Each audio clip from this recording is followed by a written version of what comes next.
시작. 모세가 구스 여자를 취하였더니 그 구스 여자를 취하였으므로 미디안과 아론이 모세를 비방하니라.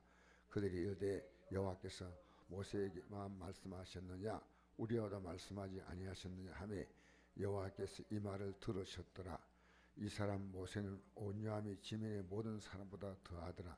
여호와께서 갑자기 모세와 아론과 미리암에게 이르시되 너희 세 사람은 해막으로 나오라 하시니 그 세 사람이 나아가매 여호와께서 구름 기둥 가운데로부터 강림하사 장막문에 서시고 아론과 미리암을 부르시는지라. 그 두 사람이 나아가매 이르시되 내 말을 들으라. 너희 중에 선지자가 있으면 나 여호와가 환상으로 나를 그에게 알리기도 하고 꿈으로 그와 말하기도 하거니와 내 종 모세와는 그렇지 아니하니 그는 내 온 집에 충성함이라. 그와 내가 대면하여 명백히 말하고 은밀한 말로 하지 아니하며 그는 또 여호와의 형상을 보거늘 너희가 어찌하여 내 종 모세를 비방하기를 두려워하지 아니하느냐. 여호와께서 그들 향하여 진노하시고 떠나심에 구름이 장막 위에 떠나가고 미리암은 나병에 걸려 눈과 같이 같더라. 아론이 미리암을 본즉 나병에 걸렸는지라. 아론이 이에 모세에게 이르되 슬프도다. 내 주여 우리가 어리석은 일을 하여 죄를 지었으나 차건대 겁을 우리에게 돌리지 마옵소서. 그가 살이 반이나 썩어 모태로부터 죽어서 나온 자같이 되지 않게 하소서. 모세가 여호와께 부르짖어 이르되 하나님이여 원하건대 그를 고쳐 주옵소서. 여호와께서 모세에게 이르시되 그의 아버지가 그의 얼굴에 침을 뱉을지라도 그가 이레 동안 부끄러워하지 않겠느냐. 근저 그를 진영 밖에 이레 동안 가두고 그 후에 들어오게 할지니라 하시니 이에 미리암이 진영 밖에 이레 동안 갇혔고 백성 그를 다시 들어오기까지 행진하지 아니하다가 그 후에 백성이 하루셋을 떠나 바란 광야에 진을 치다. 아멘. 제가 이 성경 구절을 과거에 우리 목사님들이 하시는 말씀을 들은 기억이 납니다. 제가 아마 이 성경 구절을 가지고 말씀 전하는 것은 처음이 아니겠나 할 정도로 잘 전하지 않은 말씀입니다. 모세의 누이 미리암은 출애굽기 15장에 보니까 출애굽 사건이 있고 난 다음에 그걸 기뻐서 앞에 속을 들고 춤을 추면서 하나님께 영광 돌리는데 그 미리암이 그렇게 하는 걸 보고 이제 뒤에 여인들이 따라서 같이 춤을 추었는데 그게 보면 뭐라 나왔냐면 미리암을 선지자라고 나와요. 선지자. 미리암이 그 당시에 지도자로서의 어떤 얼정한 인정을 받은 것 같습니다.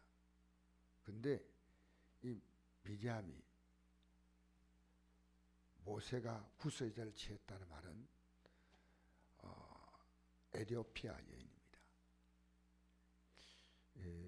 모세의 원래 그 아내 이름은 시보라인데 이 아내가 죽지 않았겠나 그렇게 생각을 합니다. 어쨌든 이 구스 여인을 취한 것은 합당하지 아니하다. 어떤 내용 때문에 그런지 몰라도 어쨌든 구스 여인이 취한 것은 이스라엘 민족이 아니니까 아마 그걸 가지고 비방했는 것 같아요. 아론과 미리암이 같이 비방했습니다. 그런데 그들이 이렇게 말합니다. 여호와께서 모세와 말씀하셨느냐 우리와도 말씀하지 아니하셨느냐 하며 여호와께서 이 말을 들으셨더라. 이 사람 모세는 온유함이 지면의 모든 사람보다 더하더라. 하나님께서 듣고 이 모세가 온유하다는 이 모세에 대한 온유함에 대한 기록이 여기 나와 있는데 그들을 불러서 내 모세는 너희들과 같이 같은 선자가 아니야. 그는 특별한 자야. 그가 내게 정말 충성된 종이야.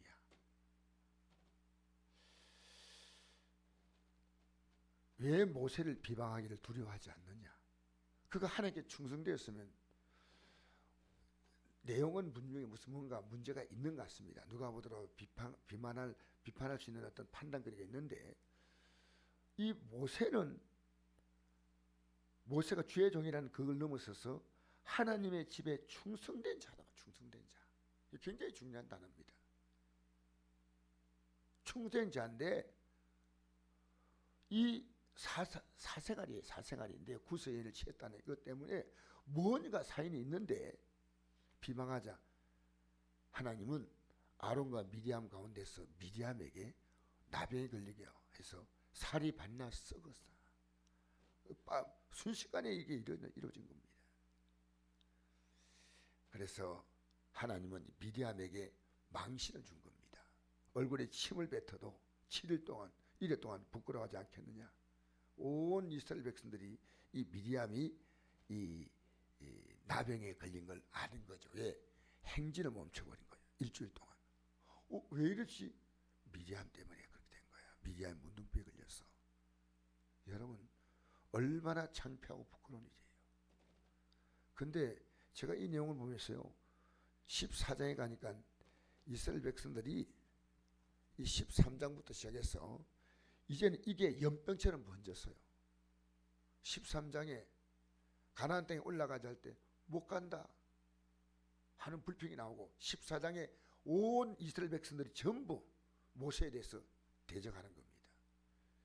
아주 이 무서운, 정말 미리암과 아론이 그 지금까지 모세를 따라가던 전체 불의에게 찬물을 끼얹은 거예요. 찬물을.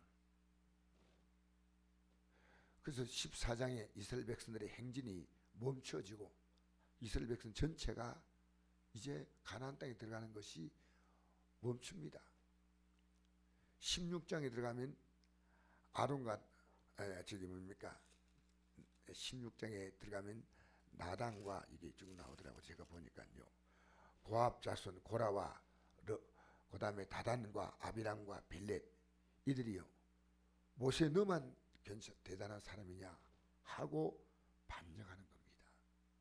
그래서 이 사건이 있고 난 다음에 고라의 자손 외에 250명이 그 자리에 죽고, 그 다음에 백성들도 이 일 때문에 14,700명이 죽습니다. 이 시발점이 뭐냐?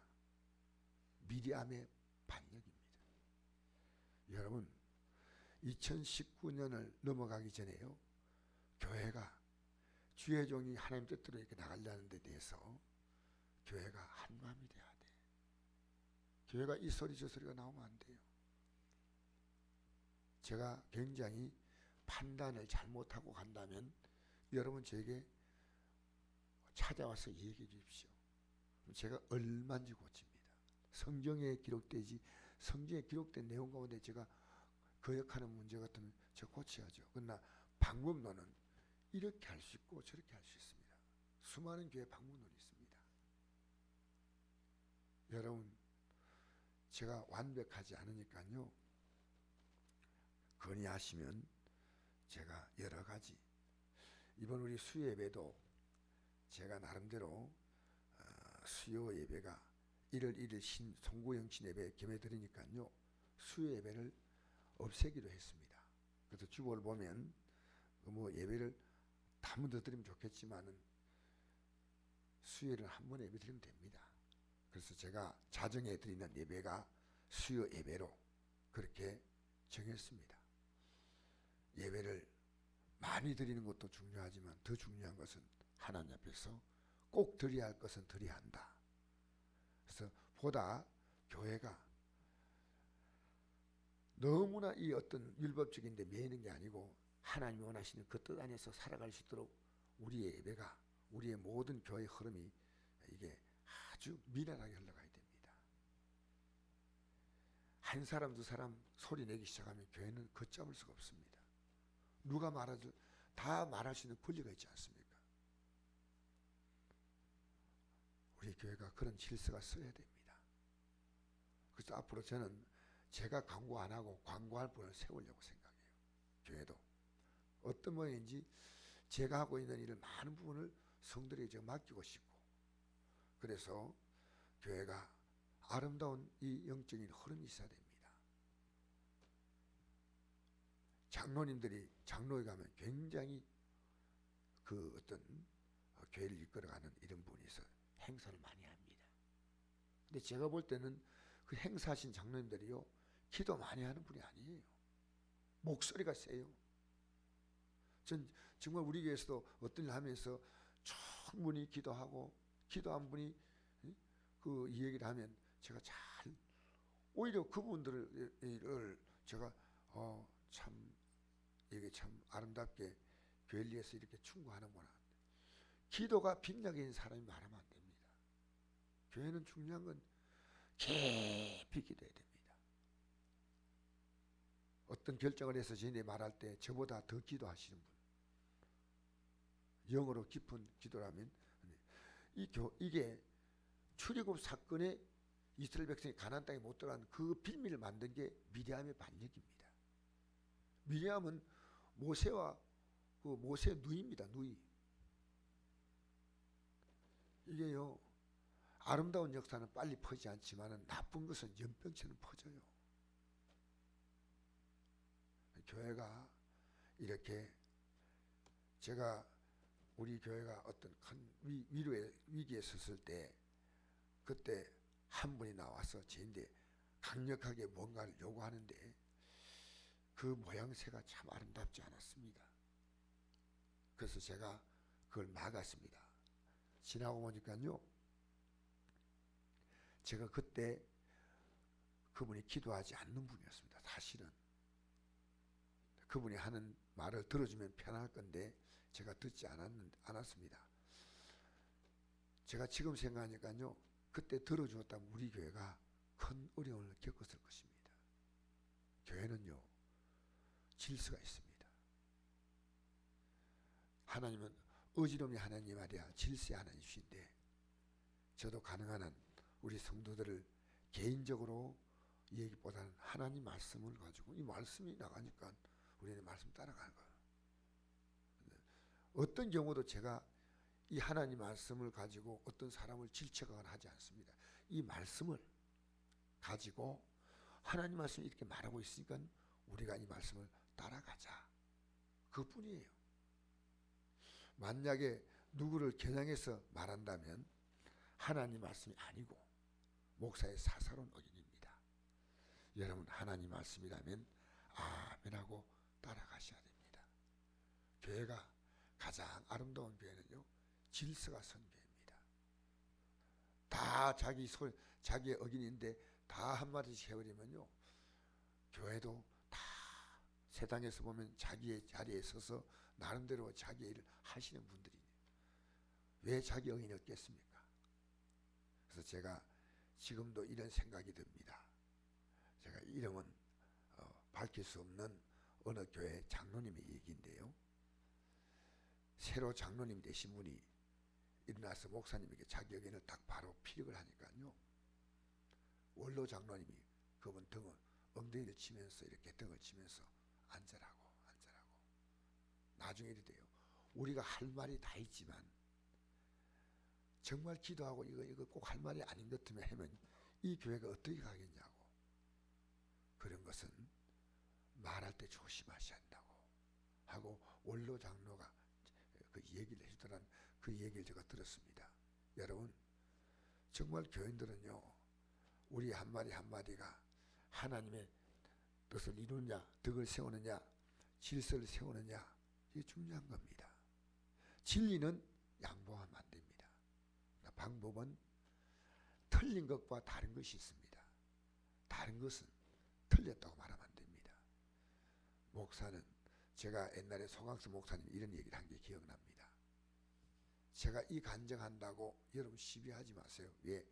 목사는 간증할, 내가 수많은 간증거리 가운데 이 간증할 수 있고 이 예화를 들 수 있는 것은 목사의 고유한 선택이니까 그 얘기는 하지 말라고.